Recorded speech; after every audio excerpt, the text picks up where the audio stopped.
ই কে ঠাকুমা আইসে গেছি। আজকে তুমি কি ঠাকুর হইলে? আমি বিশ্বকর্মা। কর্মা বিশ্বকর্মা বলছি।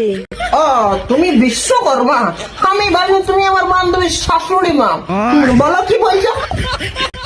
কর্মই ধর্ম। তাহলে ঠাকুমা তুমি যখন জানো যে কর্মই ধর্ম, তো তুমি অল্প করো কর্ম। কারণ বিশ্বকর্মা করম দেখে ইস্টা গরম নেই। আর যদি বিশ্বকর্মা ইস্টা গরম তোমার এই ভিডিওটি দেখতো, তাহলে তোমার মতে হাতুড়ি মারতো।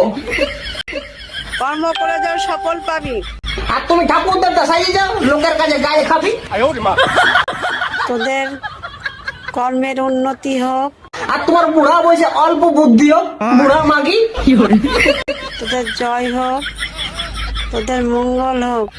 আর বুধবারে তোমার কোমর ব্যথা হোক, এবার তোমার হেঁটু ব্যথা হোক, আর শুক্রবার তোমার পাছা ব্যথা হোক।